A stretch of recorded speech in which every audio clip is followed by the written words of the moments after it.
കാര്യം നല്ല രീതിയിൽ ഡയറ്റ് നോക്കി പോകുന്ന ആളുകൾക്ക് മിക്കപ്പോഴും ഇത്തരം പ്രശ്നങ്ങൾ വരാറില്ല.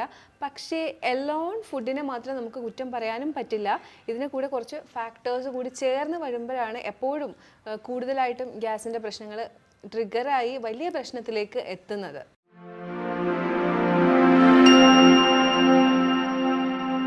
കോൺവോ ഹെൽത്തിൻ്റെ പുതിയൊരു വീഡിയോയിലേക്ക് എല്ലാവർക്കും സ്വാഗതം. ഇന്ന് നമ്മുടെ കൂടെ ഉള്ളത് ഡോക്ടർ ആമിന മാമാണ്. ക്യൂൻബി ഹെൽത്ത് കെയറിലെ മെഡിക്കൽ ഓഫീസറാണ്. ഇപ്പോൾ പലപ്പോഴും പല ആളുകളും പറയുന്ന പ്രശ്നമുണ്ട്. സാധാരണക്കാരായ ആളുകൾ പറയുന്നതാണ് വയറ്റിൽ നിന്ന് പോകുന്നില്ല, അല്ലെങ്കിൽ വയറ്റിൽ ഗ്യാസ് നിറഞ്ഞു നിൽക്കുകയാണെന്ന് പലപ്പോഴും പറയാറുണ്ട്. അപ്പോൾ എന്തുകൊണ്ടാണ് മാം ഇങ്ങനെ ഇത്ര ആളുകൾക്ക് ഈ ഗ്യാസിൻ്റെ പ്രശ്നം വരാൻ കാരണം? ഗ്യാസ് ട്രബിൾ കൂടുതലായിട്ടും എല്ലാ ആളുകളിലും കാണുന്നുണ്ട്. മെയിനായിട്ട് ഗ്യാസ് ട്രബിൾ വരുന്നത് നമ്മൾ ചെയ്യുന്ന മിസ്റ്റേക്കുകൾ കൊണ്ട് തന്നെയാണ്. അതായത് നല്ല രീതിയിലുള്ള ഭക്ഷണക്രമം ഇല്ലാതെ ഇരിക്കുക, ഗ്യാസ് കൂടുതലായിട്ട് പ്രൊഡ്യൂസ് ചെയ്യുന്ന ഭക്ഷണങ്ങൾ കഴിക്കുക, അതുപോലെ തന്നെ ചെയ്തു വരുന്നൊരു മിസ്റ്റേക്കാണ് നമുക്ക് ദഹന വ്യവസ്ഥയ്ക്ക് അനുയോജ്യമല്ലാത്ത രീതിയിലുള്ള ഭക്ഷണങ്ങൾ കഴിക്കുക എന്ന് പറയുന്നത്. അപ്പോൾ ഈ ഭക്ഷണത്തിൻ്റെ പ്രശ്നങ്ങളാണെന്ന് പറഞ്ഞു. ഇതിപ്പോൾ പല ആളുകൾക്കും രാവിലെ എഴുന്നേറ്റത് മുതൽ ഗ്യാസിൻ്റെ പ്രശ്നങ്ങൾ പറയാറുണ്ട്. രാവിലത്തെ ബ്രേക്ക്ഫാസ്റ്റ് കഴിച്ചാൽ തന്നെ ഗ്യാസിൻ്റെ പ്രശ്നങ്ങൾ പറയാറുണ്ട്. അല്ലെങ്കിൽ ഏതെങ്കിലും സ്പെസിഫിക് ഭക്ഷണങ്ങൾ കഴിച്ചാൽ ഗ്യാസിൻ്റെ പ്രശ്നങ്ങൾ പറയാറുണ്ട്. അപ്പോൾ എങ്ങനെയാണ് ഈ ഭക്ഷണങ്ങൾ ഇതിനൊരു കാരണമാകുന്നത്? ഒരു കാര്യം മനസ്സിലാക്കുക, ഈ ഭക്ഷണം എന്ന് പറയുന്നത് എത്തുന്നത് ആമാശയത്തിലാണ് അല്ലേ? അപ്പോൾ ആമാശയത്തിൽ നിന്നാണ് ഈ ഗ്യാസ് പ്രൊഡ്യൂസ് ആവുന്നത്. ഇപ്പോൾ കീഴ്വായു ആയാലും ബേർബ്സ് വായിലൂടെ പോകുന്നതായാലും അല്ലെങ്കിൽ ഗ്യാസ് സംബന്ധമായ പ്രശ്നങ്ങൾ ഉണ്ടാകുന്നതായാലും ഒരു ദഹന വ്യവസ്ഥയിൽ വരുന്ന ഒരു പ്രശ്നമാണ്. ഉറപ്പായിട്ടും ഇത് ഭക്ഷണം ഉള്ളിലേക്ക് ചെല്ലുന്നത് തന്നെയാണ് മെയിൻ കോഴ്സ്. എല്ലാ ഭക്ഷണം എന്നല്ല, വയറിന് അനുയോജിക്കാത്ത തരത്തിലുള്ള ഭക്ഷണങ്ങൾ, അതിൽ തന്നെ ഓരോരുത്തർക്കും ഓരോ രീതിയിലുള്ള ഭക്ഷണങ്ങളായിരിക്കും ഈ ഗ്യാസിൻ്റെ പ്രശ്നങ്ങൾ ഉണ്ടാക്കുന്നത്. എല്ലാവർക്കും ഒരുപോലെ ആയിരിക്കില്ല. ഓക്കെ. അപ്പോൾ നമ്മളിപ്പോൾ പലപ്പോഴും ഇപ്പോൾ നിങ്ങൾ ഒരുപാട് പേഷ്യൻസിനെ ഇപ്പോൾ കാണുന്ന ഒരാളുകളാണല്ലോ. അപ്പോൾ ഓൺലൈനായിട്ടും ഓഫ്ലൈനായിട്ടും കാണുന്ന ആളുകളാണ്. അപ്പം ഈ നമ്മളെ കേരളത്തിലെ ആളുകളെ സംബന്ധിച്ചിടത്തോളം എന്താണ് ഈ മെയിനായിട്ട് ഇവർ ഗ്യാസ് ഉണ്ടാകുക? എന്തെങ്കിലും അങ്ങനെ സ്പെസിഫിക് ആയിട്ട് നമുക്ക് ഭക്ഷണങ്ങൾ എന്തെങ്കിലും പറയാൻ പറ്റും? ഉറപ്പായിട്ടും. കാര്യം നല്ല രീതിയിൽ ഡയറ്റ് നോക്കി പോകുന്ന ആളുകൾക്ക് മിക്കപ്പോഴും ഇത്തരം പ്രശ്നങ്ങൾ വരാറില്ല. പക്ഷേ എല്ലോൺ ഫുഡിനെ മാത്രം നമുക്ക് കുറ്റം പറയാനും പറ്റില്ല. ഇതിന് കൂടെ കുറച്ച് ഫാക്ടേഴ്സ് കൂടി ചേർന്ന് വരുമ്പോഴാണ് എപ്പോഴും കൂടുതലായിട്ടും ഗ്യാസിൻ്റെ പ്രശ്നങ്ങൾ ട്രിഗറായി വലിയ പ്രശ്നത്തിലേക്ക് എത്തുന്നത്. എന്നിരുന്നാൽ പോലും ഭക്ഷണത്തിൽ തന്നെ ഓരോ ഭക്ഷണങ്ങളുണ്ട്, നമുക്ക് ഗ്യാസ് ഉണ്ടാക്കുന്ന രീതിയിലുള്ള ഭക്ഷണങ്ങൾ, ദഹന വ്യവസ്ഥയ്ക്ക് അനുയോജ്യമാക്കാത്ത രീതിയിലുള്ള ഭക്ഷണങ്ങൾ. ഇപ്പോൾ എല്ലാവരും കുറ്റം പറയുന്നത് നോൺ വെജ് ഫുഡിനെ ആയിരിക്കും, അല്ലെങ്കിൽ deep fried, non veg, processed food, പുറത്തെ ഫുഡ് ഒക്കെ ആയിരിക്കും കൂടുതലായിട്ടും കുറ്റം പറയുന്നത്. പക്ഷേ വീട്ടിലെ ഭക്ഷണം കഴിക്കുന്നവർക്ക് പോലും ഈ പ്രശ്നം ഉണ്ടാകുന്നുണ്ട്, വീട്ടമ്മമാർക്ക് ഈ പ്രശ്നം ഉണ്ടാവുന്നുണ്ട്. അതിന് കാര്യം എന്ന് പറയുന്നത് നമ്മൾ കഴിക്കുന്ന ഫുഡിൽ ചിലപ്പം സ്പൈസി ആയിട്ടുള്ള ഭക്ഷണങ്ങൾ, മിക്ക ആളുകളിലും നമ്മൾ ചോദിക്കുമ്പോൾ ഇപ്പോൾ അവർ സ്പൈസി ആയിട്ടുള്ള ഫുഡ് ഒഴിവാക്കി, എന്നാലൊരു 3-4 വർഷങ്ങൾക്ക് മുമ്പ് നല്ല രീതിയിൽ സ്പൈസി ഫുഡ് കഴിച്ചിരുന്നു എന്ന് പറയും. ഇത് വീട്ടിൽ നിന്ന് ഭക്ഷണം കഴിക്കുന്ന ആളുകളുടെ ഒരു മിസ്റ്റേക്കാണ് പറയുന്നത്.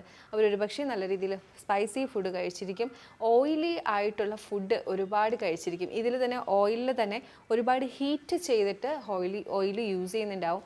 അല്ലെങ്കിൽ ഈ ഓയിൽ തന്നെ റിഫൈൻഡ് ഓയിൽസ് ഉണ്ട്, ഒരുപാട് തവണ നമ്മൾ എക്സ്പ്ലെയിൻ ചെയ്തിട്ടുള്ളതാണ്. ഈ ഒരു റിഫൈൻഡ് ഓയിൽസൊക്കെ ഒരുപാട് യൂസ് ചെയ്യുന്നുണ്ടാവും. അപ്പോൾ ഇത്തരത്തിൽ ഭക്ഷണത്തിൽ വയറിന് അനുയോജ്യമല്ലാത്ത രീതിയിലുള്ള ഫുഡുകൾ ഉൾപ്പെടുത്തുക. ചില ആളുകൾക്ക് ഹൈപ്പർ അസിഡിറ്റി ഉണ്ടാവും, ചില ആളുകൾക്ക് ഹൈപ്പോ അസിഡിറ്റി ഉണ്ടാവും. അപ്പോൾ ഹൈപ്പർ അസിഡിറ്റി ഉള്ള ആളുകളാണെങ്കിൽ അവർക്ക് ഈ ഒരു ആസിഡ് കൂടുതലായിരിക്കും. അപ്പോൾ അത് കുറയ്ക്കാനുള്ള കാര്യങ്ങളാണ് ചെയ്യേണ്ടത്. ചിലർക്ക് ഹൈപ്പോ അസിഡിറ്റി ആയിരിക്കും, ആസിഡ് കുറവായിരിക്കും. അപ്പോൾ ആസിഡ് കൂട്ടാനുള്ള കാര്യങ്ങളാണ് ചെയ്യേണ്ടത്. ഇത് പറയുന്ന അവസരത്തിൽ ഞാൻ പറയാം, ഹൈപ്പോ അസിഡിറ്റി കണ്ടുപിടിക്കാനായിട്ട് നിങ്ങൾക്ക് ആപ്പിൾ സിഡർ വിനെഗർ 1 ഗ്ലാസ് വെള്ളത്തിൽ മിക്സ് ചെയ്തിട്ട് ഒരു 1/2 ടീസ്പൂൺ മിക്സ് ചെയ്ത് ഫുഡിന് മുമ്പ് കുടിച്ച് ഫുഡ് കഴിച്ച് നോക്കുമ്പോൾ എന്തെങ്കിലും മാറ്റം ഈ ഒരു അസിഡിറ്റിയിൽ കാണുന്നുണ്ടെങ്കിൽ നിങ്ങൾക്ക് ആസിഡ് കുറവുള്ള രീതിയിലുള്ള ഈ ഒരു പ്രശ്നമായിരിക്കും. പിന്നെ ഹൈപ്പർ അസിഡിറ്റി ആണെങ്കിൽ എപ്പോഴും ഈ ഒരു പുളിച്ചി തകട്ടിലെ പ്രശ്നങ്ങൾ ഒക്കെ കൂടുതലായിരിക്കും. ഓക്കെ. അപ്പോൾ ഇതിന് മെയിനായിട്ട് ട്രിഗർ ചെയ്യുന്ന ഭക്ഷണങ്ങൾ എന്തൊക്കെയായിരിക്കും? ഏത് ടൈപ്പ് ഓഫ് ഭക്ഷണങ്ങളായിരിക്കും? ഞാൻ ഓൾറെഡി പറഞ്ഞു, ഇത് ഓരോരുത്തർക്കും ഓരോ രീതിയിലായിരിക്കും. പക്ഷേ കുറച്ച് ഭക്ഷണങ്ങൾ ഞാൻ പറയാം.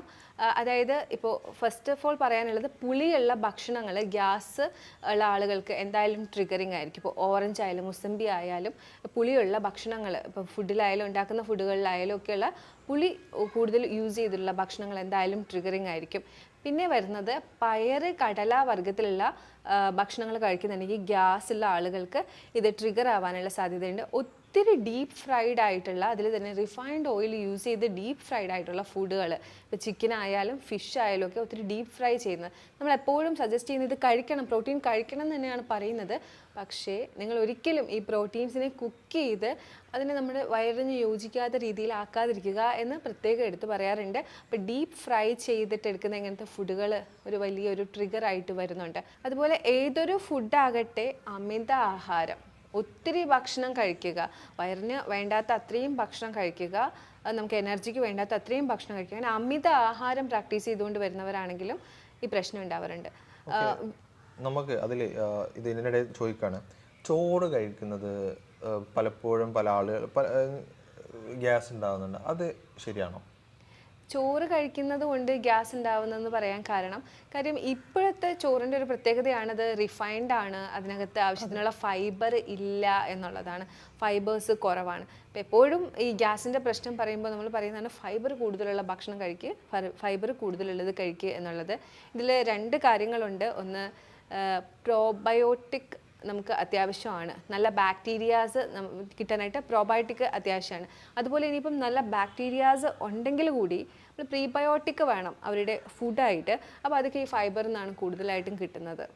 ഡൈജസ്റ്റീവ് സിസ്റ്റം ക്ലീൻ ചെയ്യുന്നത് ഈ ഒരു ഫൈബറാണ്, ഇൻസോലബിൾ ഫൈബേഴ്സ് ആണ് ക്ലീൻ ചെയ്യുന്നത്. അപ്പോൾ അതുകൊണ്ട് തന്നെ ഫൈബേഴ്സ് വളരെ അത്യാവശ്യമാണ്. ഇപ്പോൾ ഫൈബർ ഇല്ലാത്ത അരി കഴിക്കുകയാണെങ്കിൽ ഉറപ്പായിട്ടും അതൊരു പ്രോപ്പർ ക്ലീനിങ് ഉണ്ടാവില്ല. അപ്പോൾ അത് കാരണം ഗ്യാസ് ഉണ്ടാവാനുള്ള സാധ്യതയുണ്ട് ചില ആളുകളിൽ. ഓക്കെ. അപ്പം ഇപ്പോൾ വീട്ടിൽ നിന്ന് പലപ്പോഴും നമുക്ക് ഉണ്ടാകുന്ന ബുദ്ധിമുട്ടാണ് ഗ്യാസ് കയറുന്ന വിഷയം. പിന്നെ സാധാരണ ആളുകളൊക്കെ എന്തെങ്കിലും ഒരു ആൻറ്റാസിഡിക് ഗ്യാസ് കയറുന്നതാണെങ്കിൽ എന്തെങ്കിലും ഒരു മരുന്ന്, ഇപ്പോൾ എന്തെങ്കിലും ഒരു മരുന്ന് മെഡിക്കൽ ഷോപ്പ് പോയിട്ട് വാങ്ങി കഴിക്കാറാണ് പതിവ്.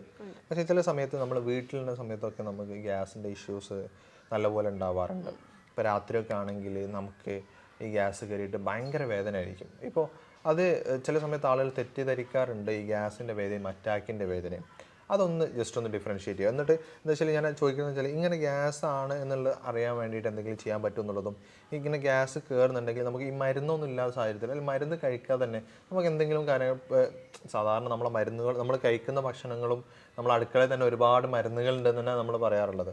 അപ്പോൾ അങ്ങനെ എന്തെങ്കിലും കാര്യങ്ങളൊക്കെ നമുക്ക് ചെയ്യാൻ പറ്റുമോ എന്നുള്ളതാണ്. അപ്പോൾ ആദ്യം ഇത് ഹാർട്ട് അറ്റാക്കിൻ്റെ വേദനയാണോ അല്ലെങ്കിൽ ഗ്യാസിൻ്റെ വേദനയാണോ എന്നുള്ളത് എങ്ങനെ ഡിഫറൻഷ്യേറ്റ് ചെയ്യാന്നുള്ളതൊന്ന് പറഞ്ഞു തരികയാണെങ്കിൽ നല്ലതാണ്. ഹാർട്ട് അറ്റാക്കിൻ്റെ പെയിൻ എന്ന് പറയുന്നത് ആൻജൈന എന്നാണ് പറയുന്നത്. ഒരുവിധമുള്ള ആളുകൾക്കൊക്കെ അറിയാം അതെങ്ങനെയാണ് വരുന്നതെന്ന്. ലെഫ്റ്റ് സൈഡിൽ നിന്ന് അത് കയ്യിലേക്ക് റേഡിയേറ്റ് ചെയ്യുന്നൊരു പെയിൻ ആയിരിക്കും. ചെസ്റ്റ് പെയിൻ തന്നെയാണ്, എന്നാൽ ഇതൊരു റേഡിയേറ്റിംഗ് പെയിൻ ആയിരിക്കും. അത് മെയിനായിട്ട് നിങ്ങൾ ശ്രദ്ധിക്കേണ്ട ഒരു കാര്യം. ഈ ഒരു ഗ്യാസിൻ്റെ പ്രോബ്ലം വരുമ്പോൾ ഒരിക്കലും ഇത് കയ്യിലേക്ക് റേഡിയേറ്റ് ചെയ്യില്ല. പക്ഷെ നിങ്ങൾക്ക് ഷോൾഡറിലൊരു പെയിൻ വരാനായിട്ടുള്ള സാധ്യതയുണ്ട്. അതൊരു റെഫേർഡ് പെയിനാണ്. അതായത് ഒരു ഭാഗത്തെ പെയിൻ, ഒരു ഭാഗത്തെ പ്രശ്നം മറ്റൊരു ഭാഗത്ത് കാണിക്കുന്നതാണ് റെഫേർഡ് പെയിൻ എന്ന് പറയുന്നത്. എപ്പിഗാസ്ട്രിക് ഏരിയ എന്ന് പറയുന്നത് നമ്മുടെ സ്റ്റൊമക്കിനെ ഒരു 9 ഏരിയാസ് ആയിട്ട് ഡിവൈഡ് ചെയ്തിട്ടുണ്ട്. എപ്പോഴും ഗ്യാസിൻ്റെ പ്രോബ്ലം ഇതിൽ എപ്പിഗാസ്ട്രിക് ഏരിയയിലാണ് വരുന്നത്. എപ്പിഗാസ്ട്രിക് ഏരിയയിലെ പ്രശ്നങ്ങൾക്ക് ഷോൾഡറിൽ റെഫേർഡ് പെയിൻ കാണിക്കാറുണ്ട്. അപ്പോൾ ആ ഒരു രീതിയിലായിരിക്കും ഇവിടെ പെയിൻ വരുന്നത്. അപ്പോൾ റേഡിയേറ്റിംഗ് ആയിരിക്കില്ല. പിന്നെ നിങ്ങൾ ശ്രദ്ധിക്കാനുള്ളത്, ഈ എപ്പിഗാസ്ട്രിക് ഏരിയ എന്ന് പറയുന്നത് പൊക്കിളിന് മുകളിലായിട്ടുള്ള ഏരിയ ആണ്. അവിടെ ഒന്ന് പ്രസ് ചെയ്ത് നോക്കുക, അവിടെ നല്ല പെയിൻ ഉണ്ടാവും ഗ്യാസ്ട്രിക് ആയിട്ടുള്ള ആളുകൾക്ക്. കാര്യം അവിടുത്തെ ഇൻഫ്ലമേഷൻ അല്ലെങ്കിൽ ഇൻഫെക്ഷൻ കാരണമായിരിക്കും നിങ്ങൾക്ക് ഈ പെയിൻ വരുന്നത്. അതും കൂടി നിങ്ങൾ വിലയിരുത്തുകയാണെങ്കിൽ നിങ്ങൾക്ക് ഹാർട്ട് അറ്റാക്ക് അല്ല എന്ന് ഉറപ്പ് വരുത്താൻ പറ്റും. അപ്പോൾ നമ്മൾ ഇപ്പോൾ നേരത്തെ ഞാൻ ചോദിച്ചു, നമുക്ക് പെട്ടെന്ന് ഗ്യാസ് കയറാണ് വീട്ടിൽ തന്നെ ചെയ്യുകയാണെങ്കിൽ നമുക്ക് എന്തെങ്കിലും റെമഡീസ് എന്തായിട്ട് ഉപയോഗിക്കാൻ പറ്റും? ഇപ്പം പെട്ടെന്ന് നിങ്ങൾക്ക് ഗ്യാസ് കയറുകയാണ്, ഏതെങ്കിലും അപ്പോൾ കഴിച്ച എന്തെങ്കിലും ഫുഡ്, അന്ന് രാത്രി കഴിച്ച ഫുഡ് ഒരു ക്രോണിക് ആയിട്ടുള്ളൊരു പെയിൻ അല്ല, അക്യൂട്ട് ആയിട്ടുള്ളൊരു ഗ്യാസ്ട്രൈറ്റിസ് ആണെങ്കിൽ നിങ്ങൾക്ക് ചെയ്യാൻ കുറച്ച് കാര്യങ്ങളൊക്കെ നമുക്ക് ചെയ്ത് കൊടുക്കാൻ പറ്റും. ഇതിൽ 2 പോസ്റ്റേഴ്സ് നിങ്ങളെ നന്നായിട്ട് ഹെൽപ്പ് ചെയ്യും. യോഗയിൽ വരുന്ന 2 പോസ്റ്റേഴ്സാണ്. അതിൽ ഒന്ന് ശശങ്കാസന.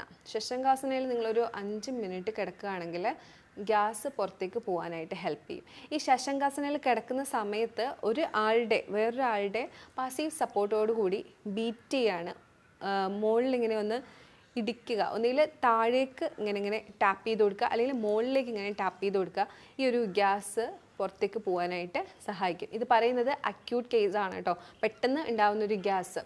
അതുപോലെ തന്നെ നിങ്ങൾ ഇനി ഒറ്റയ്ക്കേ ഉള്ളൂ, ശശങ്കാസനയിൽ കിടന്നിട്ട് നിങ്ങൾക്ക് ഈ കയ്യിലൊരു ഫിസ്റ്റ് രൂപപ്പെടുത്തിയിട്ട് വയറ്റിലേക്ക് അമർത്തി വെച്ചുകൊണ്ട് കിടന്നു കഴിഞ്ഞാൽ ഗ്യാസ് പുറത്തേക്ക് പോകും. ഇനി അടുത്ത പോസ്റ്റർ പവനമുക്താസനയാണ്. പവനമുക്താസനയുടെ മീനിങ് തന്നെ എയർ റിലീസിങ് എന്നാണ്. പവനമുക്താസന പോസ്റ്റർ ഇവിടെ ആഡ് ചെയ്യാം. ഈ ഒരു പോസ്റ്റർ നിങ്ങൾ ചെയ്യുകയാണെങ്കിലും പെട്ടെന്ന് നിങ്ങൾക്ക് ഗ്യാസ് റിലീസ് ചെയ്യും. കീഴ്വായു ആയിട്ടോ അല്ലെങ്കിൽ മുകളിലൂടെ വായിലൂടെയോ നിങ്ങൾക്ക് ഗ്യാസ് റിലീസ് ചെയ്ത് കിട്ടും. പെട്ടെന്ന് ഗ്യാസ്ട്രിക് റിലീവ് ആവാനായിട്ടുള്ള കുറച്ച് നമ്മുടെ അടുക്കളയിലുള്ള കുറച്ച് കാര്യങ്ങൾ കൊണ്ട് പറയാം. ഇഞ്ചി വളരെ നല്ലതാണ്. ഇഞ്ചി ഒന്ന് ച്യൂ ചെയ്താലും മതി, അല്ലെങ്കിൽ ചതച്ച് നിങ്ങൾ വെള്ളം തിളപ്പിച്ചാലും മതി. ഒരു ഗ്ലാസ് തിളപ്പിച്ച് അര ഗ്ലാസ് ആക്കുന്നതായിരിക്കും എപ്പോഴും നല്ലത്. എന്നിട്ട് സിപ്പ് ചെയ്യുക. വെളുത്തുള്ളി വളരെ നല്ലതാണ് ഗ്യാസ് പെട്ടെന്ന് പോകാനായിട്ട്. വെളുത്തുള്ളി നിങ്ങൾക്ക് കഴിക്കുകയും ചെയ്യാം, അല്ലെങ്കിൽ ചതച്ചിട്ട് വായിലേക്ക് എടുക്കാം, വെള്ളത്തിൽ തിളപ്പിക്കാം. ഇനി ഒന്നെന്ന് പറയുന്നത് അജ്വൈൻ, അയമോദകമാണ്. പെട്ടെന്ന് ഗ്യാസ്ട്രിക് റിലീഫ് കിട്ടും. ജീരകവും വളരെ നല്ലതാണ്. അപ്പോൾ 4 കാര്യങ്ങളാണ് ഞാൻ പറഞ്ഞത്. ഇത് 4ഉം പെട്ടെന്ന് ഗ്യാസ് റിലീസ് ചെയ്യാനായിട്ട് നിങ്ങളെ സഹായിക്കുന്ന ഇതാണ്. ഇനി ഒരു കാര്യം നിങ്ങൾക്ക് ചെയ്യാൻ പറ്റുന്നത്, നിങ്ങൾക്ക് ക്രോണിക് ആയിട്ടുള്ള എപ്പോഴും ഉണ്ടാകുന്ന ഒരു ഗ്യാസ്ട്രൈറ്റിസ് ആണെങ്കിൽ നിങ്ങൾ കോൾഡ് വാട്ടർ സിപ്പ് ചെയ്യണം. ഒരുപാട് നാളായിട്ട് ഈ ഒരു ഗ്യാസ്ട്രൈറ്റിസ് ഉണ്ടെങ്കിൽ ദിവസത്തിൽ 2 വട്ടമെങ്കിലും കോൾഡ് വാട്ടർ ഇരുന്നു കൊണ്ട് നിങ്ങൾ സിപ്പ് ചെയ്യുക. ഹീൽ ചെയ്യാനായിട്ടാണ് കേട്ടോ ഈ മുറിവ്. ഇത് നിങ്ങൾക്ക് പെട്ടെന്ന് വന്ന അക്യൂട്ട് എന്ന് പറഞ്ഞാൽ അന്ന് രാത്രി നിങ്ങൾ കഴിച്ച ഭക്ഷണം അങ്ങനെ ഒരു ഗ്യാസ്ട്രൈറ്റിസ് വന്നിട്ടുണ്ട്, പെയിൻ ഉണ്ടെന്നുണ്ടെങ്കിൽ ഹോട്ട് വാട്ടർ നിങ്ങൾ ഇരുന്നിട്ട് സിപ്പ് ചെയ്യുക. ഒരു 10 to 20 മിനിറ്റ്സ് എടുത്തുകൊണ്ട് സിപ്പ് ചെയ്യുക, റിലീസാവും. ഒരു കാര്യം കൂടി നിങ്ങൾക്ക് ചെയ്യാൻ പറ്റും, ഹോട്ട് ബാഗ് ഹീറ്റ് ആപ്ലിക്കേഷൻ വയറ്റത്ത് കൊടുത്തു കഴിഞ്ഞാലും നിങ്ങൾക്ക് ആശ്വാസം കിട്ടും. ഓക്കെ, അപ്പോൾ നമുക്ക് ഇതിനെക്കുറിച്ച് ഗ്യാസിൻ്റെ കുറിച്ച് ഭയങ്കര ഡീറ്റെയിൽ ആയിട്ടുള്ളൊരു ഡിസ്കഷൻ തന്നെയാണ് ഡോക്ടർ നടത്തിയിട്ടുള്ളത്. അപ്പോൾ ഇതിൽ ഡോക്ടർ കൺസൾട്ടേഷൻ വേണമെന്നുണ്ടെങ്കിൽ നിങ്ങൾക്ക് താഴെ കാണുന്ന നമ്പറിൽ കോൺടാക്ട് ചെയ്യാവുന്നതാണ്. ഓൺലൈനായിട്ടും ഓഫ്ലൈനായിട്ടും കൺസൾട്ടേഷൻ ഉണ്ടാവും. പക്ഷേ നിങ്ങൾ വിളിച്ച് താഴെ കാണുന്ന നമ്പറിൽ വിളിച്ച് ബുക്ക് ചെയ്തതിന് ശേഷം മാത്രമേ വരാൻ പറ്റുള്ളൂ. തിരക്കുള്ള സമയത്തൊക്കെ ആണെങ്കിൽ നിങ്ങൾക്ക് അത് ബുദ്ധിമുട്ടാവുന്നതാണ്. കൺസൾട്ടേഷൻ കിട്ടിയില്ല നിങ്ങൾ ബുദ്ധിമുട്ടാവും. അതുകൊണ്ടാണ് കൂടുതൽ വിവരങ്ങൾക്ക് താഴെ കാണുന്ന നമ്പറിൽ കോൺടാക്ട് ചെയ്താൽ മതി. ഇപ്പം നമ്മൾ ഗ്യാസിനെ കുറിച്ച് നമ്മളൊരു ഡീറ്റെയിൽ ആയിട്ട് ഡിസ്കഷൻ തന്നെ നമ്മൾ നടത്തിയിട്ടുണ്ട്. അപ്പം അതിൻ്റെ കൂടെ തന്നെ നമ്മൾ പലപ്പോഴും ആളുകൾ പറയുന്നത്, പ്രത്യേകിച്ച് പ്രായമുള്ള ആളുകൾ പറയുന്നതാണ് വയറ്റിന്ന് പോകുന്നില്ല എന്ന് മാത്രമല്ല, ആദ്യം പോകാഞ്ഞിട്ട് പിന്നെ ഞാനൊരു ഗുളിക എടുത്തു, അത് കഴിച്ചപ്പോൾ പിന്നെ സ്മൂത്തായിട്ട് പോയിട്ടുണ്ടായിരുന്നു. പക്ഷേ പിന്നെ ദിവസം കഴിയുന്നവരും ഈ മരുന്ന് കുടിച്ചിട്ടും പോകാത്തൊരവസ്ഥയിലേക്ക് പോകുന്നുണ്ട്. എന്താണ് ഇതിനുള്ളൊരു കാരണം? കോൺസ്റ്റിപ്പേഷനാണ് സാർ ചോദിച്ചത്. കോൺസ്റ്റിപ്പേഷൻ എന്ന് പറയുമ്പോൾ കൂടുതലും വരുന്നത് വൃദ്ധർക്ക് തന്നെയാണ്. അതിൽ തന്നെ കുറച്ച് പല കാര്യങ്ങൾ കാരണം നിങ്ങൾക്ക് ഈ കോൺസ്റ്റിപ്പേഷൻ വരാം. മെയിനായിട്ട് ഭക്ഷണക്രമത്തിൽ നിന്ന് വരാം. ഇനി അതല്ല, നിങ്ങൾക്ക് കുടലിൽ ബാക്ടീരിയകളുടെ അളവ് കുറഞ്ഞിട്ടുണ്ടെങ്കിലും നിങ്ങൾക്ക് ഇത്തരത്തിൽ പ്രശ്നം വരാം. അത് വൃദ്ധർക്ക് കൂടുതലും വരാൻ സാധ്യതയുണ്ട്. കാര്യം പ്രായം ചെല്ലുന്തോറും ഓരോന്നും നമുക്ക് കുറഞ്ഞു വരുമല്ലോ. അതിൻ്റെ കൂട്ടത്തിൽ ഈ ഒരു ബാക്ടീരിയയുടെ അളവും കുറയാനുള്ള സാധ്യതയുണ്ട്. ഇനി ഒരു പ്രശ്നം സാർ പറഞ്ഞ പോലെ, ഈ ഒരു ടാബ്ലറ്റ് എടുത്തിട്ട് ഒരു ദിവസം റിലീഫ് കിട്ടുന്നു, പിന്നീട് അത് മാറാനുള്ളൊരു മെയിൻ കാര്യം ചിലപ്പോൾ നെർവസ് റിലേറ്റഡ് ആയിട്ടുള്ളതൊക്കെ ആയിരിക്കാം. അത് ഒട്ടും തന്നെ കെയർ ചെയ്യാതെ പോകുന്നതാണ്. ബാക്കി എല്ലാ കാര്യങ്ങളും ചെയ്ത് നോക്കിയിട്ടും മാറുന്നില്ല നിങ്ങൾക്ക് കോൺസ്റ്റിപ്പേഷൻ എന്നുണ്ടെങ്കിൽ ഉറപ്പായിട്ടും നല്ലൊരു ഡോക്ടറുടെ സഹായത്തോടു കൂടി ഇനി നെർവസ് കണക്ഷൻ എന്തെങ്കിലും ഉണ്ടോ എന്ന് നോക്കണം. അതായത് നാഡീനരമ്പുകൾ എഫക്റ്റഡ് ആണെന്നുണ്ടെങ്കിൽ ഉറപ്പായിട്ടും ആ ഒരു പ്രശ്നം പെട്ടെന്നൊന്നും നിങ്ങൾക്ക് മാറിക്കിട്ടില്ല. ഇനി വേറൊരു കാര്യം കൂടിയുണ്ട് ഈ ഒരു പ്രശ്നത്തിൽ, ഫൈബർ കുറയുക. അതെല്ലാവർക്കും അറിയാവുന്നതാണ്. ഏതൊരു ഡോക്ടറായാലും കോൺസ്റ്റിപ്പേഷൻ എന്ന് പറഞ്ഞാൽ ആദ്യമേ നിങ്ങൾക്ക് സജസ്റ്റ് ചെയ്യുന്നത് ഫൈബർ ആയിരിക്കും. ഫൈബർ കുറയുക, ഇത്രയും റീസൺസ് ആണ് എപ്പോഴും വരുന്നത് കോൺസ്റ്റിപ്പേഷനിൽ. ഓക്കെ ഡോക്ടർ, അപ്പോൾ നമ്മൾ കഴിക്കുന്ന ഭക്ഷണത്തിലുള്ള ഫൈബറിൻ്റെ കുറവ് മാത്രമാണോ, അല്ലെങ്കിൽ നമ്മൾ കഴിക്കുന്ന ഭക്ഷണങ്ങൾ തന്നെയാണ് ഇതിൻ്റെ ശരിക്കുള്ള പ്രശ്നങ്ങൾ? എങ്ങനെയാണ്? ഈ ഒരു ക്വസ്റ്റ്യൻ റെലവൻ്റ് ആണ്. കാര്യം കഴിക്കുന്ന ഭക്ഷണം ആണോ അതോ ഫൈബർ ആണോ എന്ന് ചോദിക്കുന്നുണ്ട്. കഴിക്കുന്ന ഭക്ഷണത്തിൽ ഫൈബർ ഇല്ലാത്തതാണ് പ്രശ്നം. പ്രത്യേകിച്ച് ഇന്നത്തെ കാലത്ത് കഴിക്കുന്ന ഭക്ഷണത്തിലെ ഫൈബർ എല്ലാം പോളിഷ് ചെയ്ത് കളഞ്ഞിരിക്കുകയാണ്. ഈ പോളിഷ് ചെയ്തിട്ടുള്ള റൈസ്, പോളിഷ് ചെയ്തിട്ടുള്ള ധാന്യങ്ങൾ, റിഫൈൻഡ് കാർബോഹൈഡ്രേറ്റ്, ഇവ വന്നപ്പോഴാണ് ഫൈബർ ഇല്ലാതെ ആയത്. അത് സത്യം പറഞ്ഞാൽ നമ്മൾ കഴിക്കുന്നത് ചോറ്, ചപ്പാത്തി, വെള്ളപ്പം, ദോശ, ഇതൊക്കെ തന്നെയാണ് നമുക്ക് മെയിനായിട്ട് ഗ്യാസ് ഉണ്ടാക്കുന്നത് അല്ലേ? കോൺസ്റ്റിപ്പേഷൻ. ഓക്കെ, കോൺസ്റ്റിപ്പേഷനും എല്ലാം ഉണ്ടാക്കുന്നത് മെയിനായിട്ട് ഇവർ തന്നെയാണ്. ഉറപ്പായിട്ടും. അപ്പം പലപ്പോഴും ആളുകൾ തെറ്റിദ്ധരിക്കുന്നത് എന്താ വെച്ചാൽ ചിക്കൻ കഴിക്കുന്നത് കൊണ്ട് അല്ലെങ്കിൽ ആ രൂപത്തിൽ കഴിക്കുന്നത് കൊണ്ട്. നമുക്ക് പല സ്റ്റഡീസും ഇത് തെളിയിക്കുന്നുണ്ട്. ഫ്രാൻസ് പാരഡോക്സും ഇന്ത്യൻ പാരഡോക്സും തമ്മിൽ എടുത്തു നോക്കിയാൽ അറിയാം. ഫ്രാൻസുകാർ അവർ കഴിക്കുന്നത് 40% ഫാറ്റ്, അതുപോലെ തന്നെ അവർ കൂടുതലായിട്ടും പ്രോട്ടീൻസ് ആണ് യൂസ് ചെയ്യുന്നത്. 20% എബോവ് പ്രോട്ടീൻസ് യൂസ് ചെയ്യുന്നുണ്ട്. നമ്മുടെ ഇന്ത്യൻസ് കഴിക്കുന്നത് 10% fat, I think 5 or 10% protein ഒക്കെയാണ് ഉൾപ്പെടുത്തുന്നത്. നമ്മൾ കൂടുതലും കഴിക്കുന്നത് കാർബോഹൈഡ്രേറ്റ്. അവർ 40% കാർബോഹൈഡ്രേറ്റ് എടുക്കുന്നുള്ളൂ. പക്ഷേ അവരുടെ ഹാർട്ട് ഡിസീസും കുറവാണ്, അവരുടെ ഡയബറ്റീസും കുറവാണ്. നമുക്കിതെല്ലാം കൂടുതലാണ്. 100,000-400 പേർക്കാണ് നമുക്ക് ഹാർട്ട് ഡിസീസ് വരുന്നത്, 100-ൽ 16 പേർക്കാണ് നമുക്ക് ഡയബറ്റീസ്. ഓക്കെ, അപ്പോൾ നമ്മൾ വളരെ ക്രൂഷ്യലായി കൊണ്ട് തന്നെയാണ് ഇപ്പോൾ പോകുന്നത്. അത്രയും എഡ്യൂക്കേറ്റഡ് ആയിട്ടുള്ള ഒരു പീപ്പിൾസ്, പ്രത്യേകിച്ച് കേരള എന്ന് പറയുന്നത്, നമ്മൾ ഇന്ത്യ എടുക്കുന്നില്ല, കേരളത്തിൽ തന്നെ. അപ്പം അത്രയും എഡ്യൂക്കേറ്റഡ് ആയ ആളുകൾ ഇപ്പോഴും കഴിക്കുന്നത് ഒരു പ്ലേറ്റ് നിറച്ചും ചോറും കറികളൊന്നും ഇല്ലാതെയാണ്. ഇപ്പോഴും നമ്മളിപ്പോൾ ഹോട്ടലിൽ കയറിയാണെങ്കിൽ കാണാം ചോറ് ഒരുപാടുണ്ടാവും, പക്ഷെ കറികളൊക്കെ വളരെ കുറവായിരിക്കും. കറികളുടെ ഏറ്റവും വലിയ പ്രശ്നം കറികൾ തന്നെയാണ്, വെള്ളം പോലെയാണ്. അതിൽ ഒരു ഫൈബറും അടങ്ങിയിട്ടില്ല. ഇതിൽ നമ്മുടെ വീട്ടിൽ തന്നെ നോക്കിയാൽ അറിയാം, പാരൻസ് ആയാലും കുട്ടികളായാലും വെജിറ്റബിൾസ് ആണെങ്കിൽ പോലും പീസ് എല്ലാം അവോയ്ഡ് ചെയ്യുന്ന ഒരു രീതിയാണ്. ഫൈബർ വളരെ കുറവാണ് എടുക്കുന്നത്, ഫൈബറിൻ്റെ ഉപയോഗം വളരെ കുറവാണ്. മാത്രമല്ല ചോറ് കഴിച്ചില്ലെങ്കിൽ വീട്ടിലുള്ളവർക്ക് വളരെ വിഷമമാണ്. ചില കുട്ടികളൊക്കെ ഈ ഒരു ഡയറ്റ് എടുക്കാൻ സമയത്ത് പറയുന്നത് വീട്ടിൽ സമ്മതിക്കില്ല, വീട്ടിൽ ചോറ് കഴിച്ചില്ലെങ്കിൽ വലിയ പ്രശ്നമാണ്. ഈ വലിയ ആളുകൾ ഒന്ന് ശ്രദ്ധിക്കുക, നിങ്ങളോ ഈ ഒരു ചോറിൽ ഇത്രയും ഇതായി പോയി, ഇനി ഈ വരുന്ന തലമുറയെങ്കിലും ചോറിൽ അടിമയാക്കാതിരിക്കുക. അതെ, നമ്മളെ പ്രായമുള്ള ആളുകൾക്കൊക്കെ ഈ പറഞ്ഞ ഡയബറ്റിക്കിന്റെ പ്രശ്നങ്ങളൊക്കെ വരുന്നത് നമ്മൾ കണ്ടിടത്തോളം ഇങ്ങനത്തെ നമ്മൾ ഭക്ഷണ രീതി തന്നെയാണ്. ഉറപ്പായിട്ടും ഈ പോളിഷ്ഡ് റൈസിന്റെ കാര്യം ഞാൻ പറഞ്ഞില്ലേ, അതെ, ബ്രാൻ ഇല്ലാത്ത റൈസ്, അതായത് ഇതിൽ ഒന്നുമില്ല എന്നാണ് നിങ്ങൾ മനസ്സിലാക്കാനുള്ളത്. നിങ്ങൾ റൈസ് കഴിക്കുന്നുണ്ടെങ്കിൽ ചോദിച്ച് ഡയറ്റ് റൈസ് മേടിക്കുക. റേഷൻ ഒക്കെ കിട്ടും നമുക്ക് ബ്രൗൺ റൈസ്, പക്ഷെ അതൊക്കെ അഡൾട്ടറേറ്റഡ് ആണ്, അതിലൊന്നും ഒന്നുമില്ല. തവിടുള്ള കൃത്യമായിട്ടുള്ള അരികൾ കഴിക്കുകയാണെങ്കിൽ, അത് കഴിക്കുകയാണെങ്കിൽ കുറച്ചും കൂടെ ഒക്കെ നമുക്ക് ഹെൽത്ത് ആയിട്ട് നല്ലതാണ്. അപ്പൊ റൈസ് കഴിക്കണം, ഒരിക്കലും കഴിക്കാതിരിക്കരുത്. കാർബോഹൈഡ്രേറ്റ് ആവശ്യമാണ്, പലതിനും ആവശ്യമാണ് കാർബോഹൈഡ്രേറ്റ്. പക്ഷെ അത് ആവശ്യത്തിന് കഴിക്കുക. ഇതിൽ ഞാൻ ഒരു കാര്യം പറയാം, നമുക്ക് ഈ ഒരു ഗ്ലൈസീമിക് ഇൻഡെക്സ് ഈ ഒരു നല്ല റൈസ് ഉൾപ്പെടുത്താനും അതുപോലെ തന്നെ നല്ല രീതിയിൽ ഫൈബർ കാര്യങ്ങളൊക്കെ കിട്ടാനായിട്ട് ചെയ്യാൻ പറ്റുന്നൊരു ഫുഡ് ഹാബിറ്റ് ഞാൻ പറയാം. ബിരിയാണി കഴിക്കുന്ന ഒരു രീതിയാണ്. എനിക്കൊരു ക്ലാസ്സിൽ നിന്ന് കിട്ടിയതാണ്. അതായത് ഈ ബേക്കിംഗ് കപ്സ് ഉണ്ട്, ബേക്കിംഗ് കപ്സ് ആണ് നമുക്കിനി കിച്ചണിൽ യൂസ് ചെയ്യാനുള്ളത്. നാഴിയൊക്കെ ഇല്ലേ, അതൊക്കെ എടുത്ത് പുറത്തേക്ക് കളയുന്നതാണ് ആ സാർ എന്ന് പറഞ്ഞത്. എനിക്ക് ഒരുപാട് ഇഷ്ടപ്പെട്ടതാണ്. ഞാൻ ഒരുപാട് പേരോട്, പേഷ്യൻസിനോടായാലും കുടുംബത്തിലായാലും ഒക്കെ ഞാൻ അഡ്വൈസ് ചെയ്തിട്ടുള്ളതാണ്. ഈ ബേക്കിംഗ് കപ്സിൽ ഇപ്പം നമ്മൾ 4 പേരുള്ള വീടാണെങ്കിൽ അതിൽ വലിയ കപ്പിൽ 4 കപ്പ് വെജിറ്റബിൾസ്, ബ്രോക്കലി, ക്യാരറ്റ്, അങ്ങനത്തെ ഫൈബർ റിച്ച് ആയിട്ടുള്ള വെജിറ്റബിൾസ്. അടുത്ത അതിൽ ചെറിയ കപ്പിനകത്ത് റൈസ്, ഏത് റൈസ് ആയാലും കുഴപ്പമില്ല, അത്രയും വരുള്ളൂ ക്വാണ്ടിറ്റി, 4 പേർക്കുള്ളത് എടുക്കുക. അതിലടുത്ത കപ്സിൽ ബാക്കിയുള്ളത് നമുക്ക് ബട്ടർ ആയാലും, ബട്ടർ നെയ്യൊക്കെ യൂസ് ചെയ്യുന്നതല്ല, ഇതിനെ മിക്സ് ചെയ്തിട്ടുള്ള ഒരു ഫ്രൈഡ് റൈസ് അല്ലെങ്കിൽ ബിരിയാണി. അതിൽ നിങ്ങൾക്ക് വേണമെങ്കിൽ കുറച്ച് പ്രോട്ടീനായിട്ട് ചിക്കനോ പനീറോ എന്താ വെച്ചാൽ നിങ്ങളുടെ ഇഷ്ടത്തിന് ആഡ് ചെയ്യാം. ദിസ് ഈസ് ദ വേ നമുക്കൊക്കെ ഇനിയിപ്പം ചെയ്യാനുള്ള ബെസ്റ്റ് വേ ഓഫ് പ്രിപ്പറേഷനാണ് ഈ ഒരു ചോറ് ഒരു കലം ഉണ്ടാക്കി എല്ലാവരെയും കഴിപ്പിക്കുക എന്നതിനേക്കാളും ഏറ്റവും ബെസ്റ്റ്.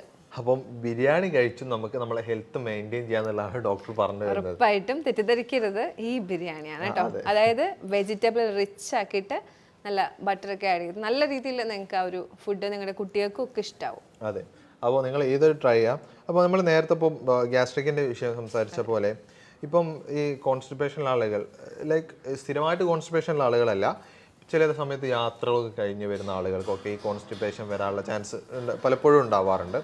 അപ്പോൾ ആ സമയത്ത് നമുക്ക് എന്തെങ്കിലുമൊക്കെ ചെയ്താൽ നമുക്ക് ആ ഒരു കോൺസ്റ്റിപ്പേഷൻ്റെ ഒന്ന് റിലീഫ് ചെയ്യാൻ അങ്ങനെ എന്തെങ്കിലും നേരത്തെ പറഞ്ഞ പോലെ എന്തെങ്കിലും വഴികളുണ്ടോ? അതായത് പെട്ടെന്നുണ്ടാകുന്ന പ്രശ്നം, പെട്ടെന്നുണ്ടാകുന്നതിന് നമുക്ക് ചെയ്യാൻ പറ്റിയത് വയറ്റിന്ന് പെട്ടെന്നൊന്ന് റിലീസ് ആവാനായിട്ട് ആവണക്കെണ്ണ നല്ലതാണ്. ആവണക്കെണ്ണ വാം വാട്ടറിനകത്ത് കുറച്ച് ആവണക്കെണ്ണയും കുറച്ച് നാരങ്ങയും കൂടി കലക്കിയിട്ട് നമ്മൾ എടുക്കുകയാണെങ്കിൽ അതൊരു ലാക്സേറ്റീവാണ്. അതുപോലെ ഫാറ്റ് കൂടുതൽ ചെന്ന് കഴിഞ്ഞാൽ വയറ്റിൽ നിന്ന് പോവും. അതുകൊണ്ട് വാം വാട്ടറിൽ കുറച്ച് ഗീ എടുക്കുന്നത് നല്ലതാണ്. അതുപോലെ തന്നെ ഉണക്കമുന്തിരി, കറുത്ത ഉണക്കമുന്തിരി ഒന്ന് പിഴിഞ്ഞിട്ട് രാവിലെ എടുക്കുന്നത് നല്ലതാണ്. ഇതൊക്കെ എടുക്കുവാണെങ്കിൽ ഒന്ന് പെട്ടെന്ന് വയറ്റിന്ന് പോകാനായിട്ട് ഹെൽപ്പ് ചെയ്യും. ഓക്കെ, ഇതൊക്കെ കഴിക്കുന്നതുകൊണ്ട് നമ്മളെ വയറ്റിൽ നിന്ന് പോകാന്ന് മാത്രമല്ല, നമുക്കൊരു വയറ്റിൻ്റെ ഒരു ഡൈജഷൻ പ്രോപ്പർ ആവാനും ഒരു ഒരു ഒരു എന്താ പറയുക, ഒരു നല്ല അറ്റ്മോസ്ഫിയർ വയറിൽ കിട്ടാൻ വേണ്ടിയിട്ട്.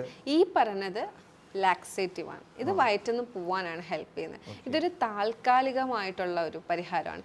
നിങ്ങൾക്ക് ഈ ഒരു വയറ്റിൻ്റെ പ്രശ്നം നിങ്ങൾ സോൾവ് ചെയ്യണമെങ്കിൽ ഹെൽത്തി ബാക്ടീരിയ റീപ്ലേസ് ചെയ്തേ പറ്റുള്ളൂ. ആ ഒരു പെരിസ്റ്റാൾട്ടിക് മൂവ്മെൻറ്റ് അത് കറക്റ്റ് ചെയ്തേ പറ്റുള്ളൂ. ഹെൽത്തി ബാക്ടീരിയാസ് റീപ്ലേസ് ചെയ്യണം. അതുപോലെ തന്നെ pH ലെവലൊക്കെ മാറിയിട്ടുണ്ടാവും. നിരന്തര അച്ചാറ് അതുപോലെ തന്നെ ബാക്കിയുള്ള നമ്മുടെ വയറ്റിന് പറ്റാത്ത രീതിയിലുള്ള ഫുഡൊക്കെ കഴിച്ച് pH ഒക്കെ മാറിയിട്ടുണ്ടാവും. നല്ല രീതിയിലൊരു സൂതനിങ് ഡയറ്റ് ഫോളോ ചെയ്ത് ഹീൽ ചെയ്തതിന് ശേഷം എല്ലാം സ്മൂത്ത് ആയിക്കോളും. നമ്മുടെ ബോഡി എപ്പോഴും ഹീൽ ചെയ്യാൻ റെഡി ആയിട്ട് നിൽക്കുകയാണ്. അതിനുള്ള എൻവയോൺമെൻറ്റ് അതെ, നമ്മൾ കൊടുത്താൽ മതി. അപ്പോൾ നമ്മൾ കോൺസ്റ്റിപ്പേഷനെ കുറിച്ച് ഒരുപാട് കാര്യങ്ങൾ നമ്മളിപ്പോൾ ഡിസ്കസ് ചെയ്തിട്ടുണ്ട്. അപ്പോൾ നിങ്ങൾക്കും ഇതുപോലെയുള്ള, അതായത് നിങ്ങൾ പാരൻസൊക്കെ ഇതുപോലുള്ള പ്രശ്നങ്ങളൊക്കെ അനുഭവിക്കുന്നുണ്ടെങ്കിൽ നിങ്ങൾക്ക് താഴെ കാണുന്ന നമ്പറിൽ കോൺടാക്ട് ചെയ്യാവുന്നതാണ്. നിങ്ങൾക്ക് ഓൺലൈനായിട്ടോ അതായത് ഓഫ്ലൈനായിട്ടോ കൺസൾട്ടേഷൻ വേണമെന്നുണ്ടെങ്കിൽ താഴെ കാണുന്ന നമ്പറിൽ കോൺടാക്ട് ചെയ്താൽ മതി.